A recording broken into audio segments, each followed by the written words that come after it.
It may not be Christmas, but it's near. And it may have been like 5 days since I posted my last video. But it's the season of giving, and that means that as the official tissue claus, ho ho ho, I'm giving you this wonderful video to watch. And there will be a lot more Christmas videos in the future. This isn't even a Christmas themed video, but you know what, guys, jokes. If you couldn't already tell by the title, today I am doing yet another challenge that is going to drive me insane. Today I'm going to be spinning on a wheel and getting 50 different prompts to merge all into one character.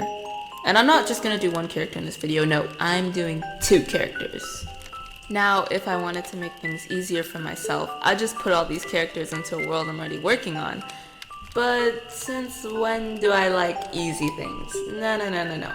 I'm gonna be making a whole new story so that you guys get to come along with me, create these characters, and just build the story like all the way from the start. Well, it's time for the moment you've been waiting for, the wheel! Okay, so we have our wheel, and keep in mind this wheel took about 2 hours to make because I decided to add like 300 plus prompts. And also, I did not record me spinning everything because that would take way too long. And we would be here till the next time I post another video. And we kind of know how that works out. But anyways, we're just gonna spin and hope for the best.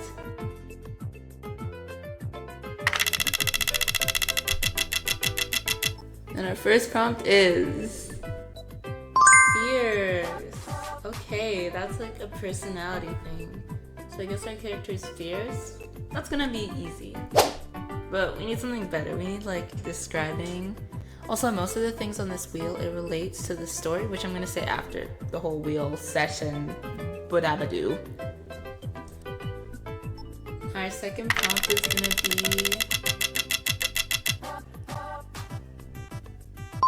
stoic. This is so sad. I feel like we're not gonna get any describing things.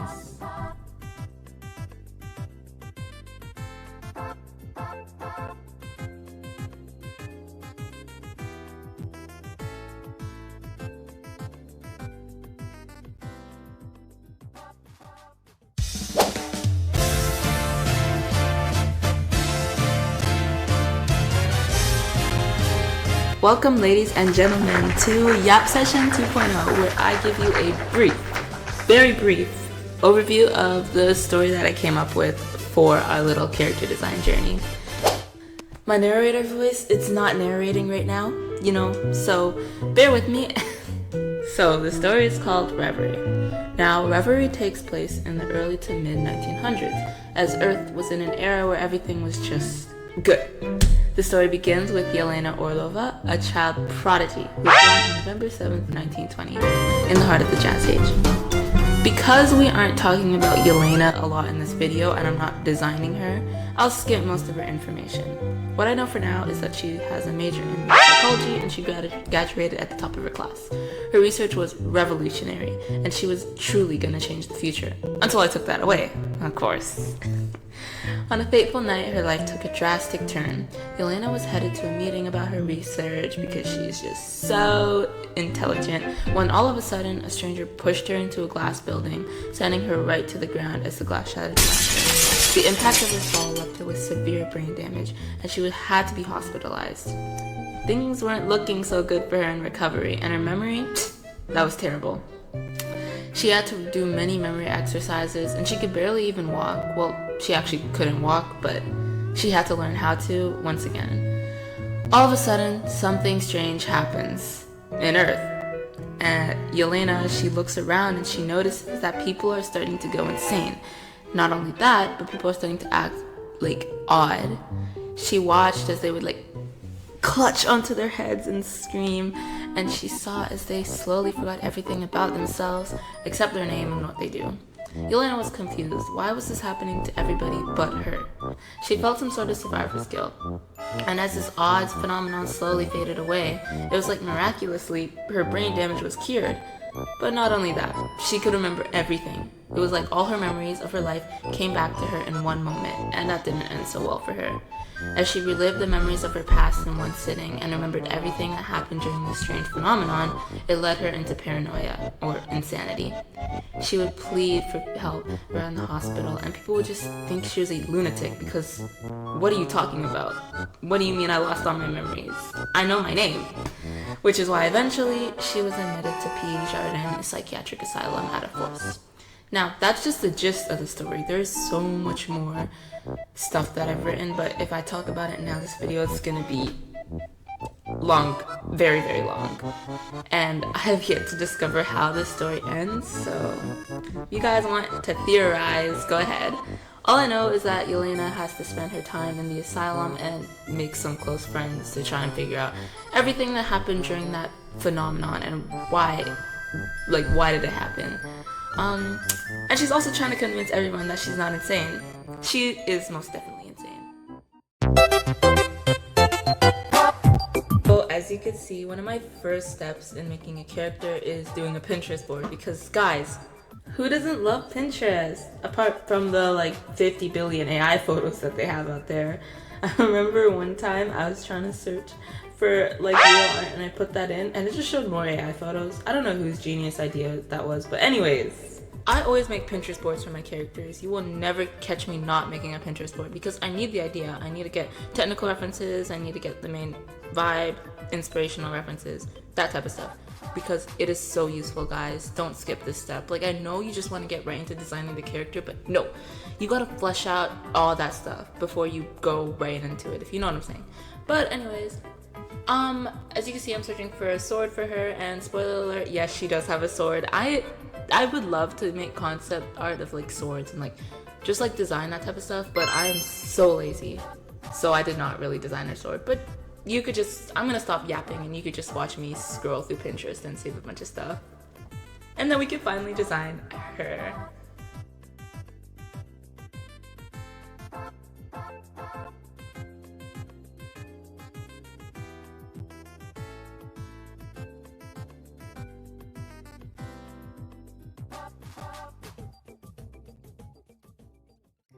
First prompt was to make this character into a girl, and her name had to start with a T, and so I went right to baby names, and I ended up choosing the name Talia Aleska. Now following this, our wheel said that Talia was not human. In fact, she is of a divine race. For a bit of context, the odd phenomenon that caused worldwide memory loss is called the convergence, as that is what Yelena perceives it as. The convergence is not, I don't know, I think it's connected to the divine race somehow. I'm not fully sure how yet, but all I know is that they're the root of the cause because they want to wipe Earth clean. And they want a new beginning for Earth to end their evil ways. Our next few prompts say that she must have long, curly, fluffy red hair. This was a bit of a handful and a little challenging for me because I'm not gonna lie, guys, I was literally about to change the hair blue and say I got blue. But for the sake of staying true to the challenge, I went through with it. And after that, our wheel told us that she had to be fierce, but also stoic, and so I gave her a really blank expression. For the fierce part, I guess that's just part of her personality. Now, we're on prompt 10 already, I know, crazy, and it said that Talia must only have wings on one side, and it had to be her left side specifically, and this gave me a really interesting idea. What if Talia was true to her race, and they punished her by cutting off her wings? And to add on to that, our 11th and 12th prompts said that she must have missing limbs and she had to be a rebel against an oppressive system. This gave me the idea that she inherently didn't like her race at a certain point, which caused her to rebel, resulting in not only her wings and limbs getting cut off, but also she was exiled from her homeland, which was also another prompt. Now, the whole missing limbs and wings only being on the left side was a bit tricky at first, but I thought it'd be cool if she had no arm on her left, but wings on her left, and no wings on her right, but she still had an arm on her right side, if you see what I'm... Our 14th, 15th, and 16th prompt says that she had to be constantly looking tired, which explains her expression. She also had to have sharp features, and she's average height. I'd say she has pretty sharp features, like her eyes, her nose, and possibly her chin, and honestly, for her height, the average height of someone who's the divine race is taller than the average height of a human, so of course she's 6 foot. Now prompt 17 and 18 were that she had to have layered clothing and royal attire, and so I gave her a more royal look with a robe on top and whatever. Now you may have realized by now that I've drawn two different little versions of her. Why is that? What is this girl's backstory, Tissues? What are you not telling us? Well, prompt 19 and 20 tell us that Talia actually has two forms, and on top of that, she made a deal with somebody bad. Now, this made me think really hard because I had to find a way to incorporate the two, but it's pretty tricky, and then I realized, why not have someone trick her? Oh my gosh, naive. After Talia's exile, she found herself really alone on Earth, and prompt 21 tells us that she was seeking redemption. As she wandered around Earth, which she was unfamiliar with, she had come across another of her race, another who was similar to her. His name was Lysander, and he claimed to be someone who was very powerful in the Sanctum Order, which is a hierarchy of divine races in their homeland, which is called Sanctum. She wanted to return to Sanctum. She hated how Earth was, and she wanted redemption. Lysander promised Talia that he could bring her back up there. All she had to do was make a deal with him. Now, Lysander, he wanted the humans on Earth to be purified. Yeah, totally purified. He wanted Talia to be the beacon of hope she was made to be and help people on Earth regain their humanity that was slowly fading away. What Talia didn't know is that Lysander is no liberator. No. He signs deals with exiled ones to gain more power so that one day he can return to Sanctum and take over Earth with his followers. When Talia made the deal, Lysander immediately took over her body, leaving her with two forms.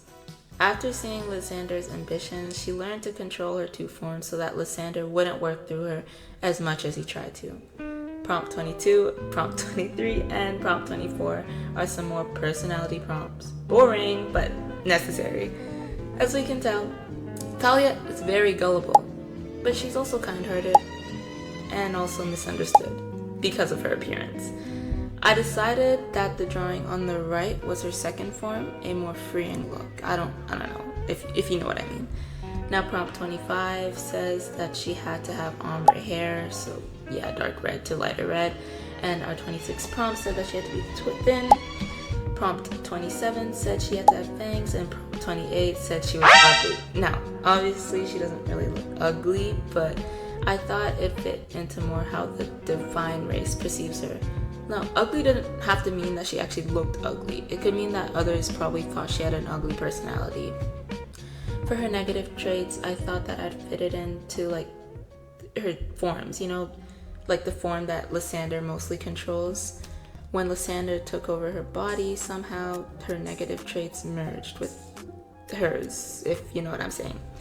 Prompt 29, 30, 31, and 32 say she had to be mischievous. She had to see the world in black and white, meaning for her, or technically Lysander, she only sees things like all or nothing, no in between.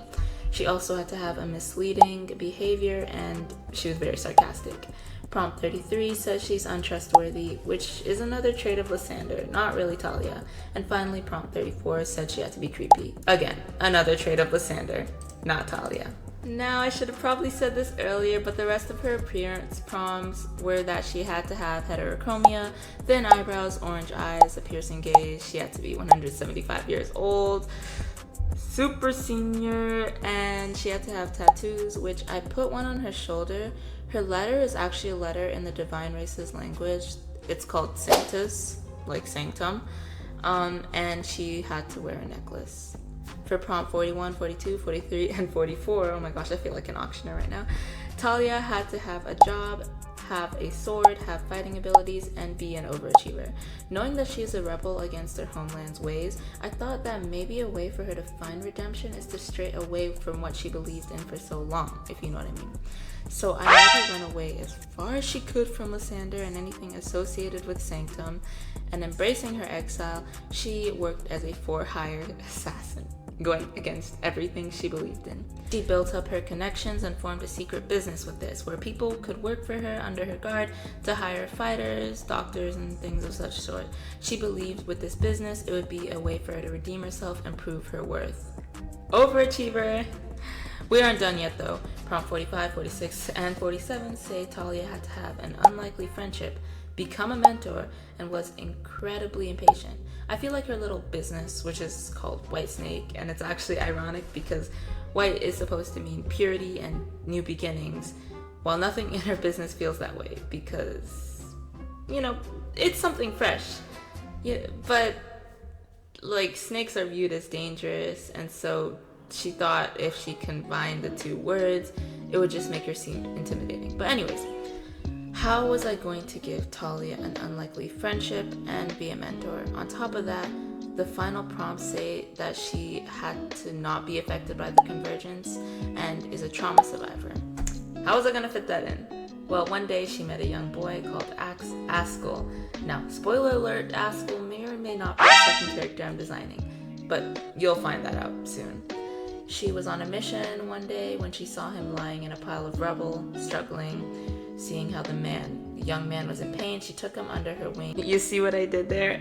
Under her wing, because she only has... Oh, okay. And mentored him so that one day he would grow into a phenomenal man who could work under her business. Years later, the convergence passed through, and I haven't really gotten that far, but it's still a work in progress, guys. We're gonna get there. Trust. But I feel like we've gotten to a good point for Talia, so I should show her final reference sheet, should I? In 3, 2, 1. She's finished, and I actually think she turned out pretty good, but we're not done yet. We still have another character to design. Okay, Askell is short. And when I say short, I mean average height because that was our first prompt. But it's still short. He's still short, my bad. This time he is a human. His name had to start with an A, and obviously he's a boy. Now this character had to have bushy eyebrows and a scarred face, so I gave him a few scars, but honestly, I don't think you could see the scars in some of the drawings I did. They're like, you need a microscope to see them. Askell has to be 16 years old and had to have sharp, angular features. And I think this wheel just really likes sharp features because this is the second time it's given me that prompt. Askell had to have an eye patch, and I was annoyed by that, but it's fine because the wheel it didn't want to be nice today. Now, Askell has one blind eye, and the reason he does is because he's actually a minor. Well, minor and minor. No.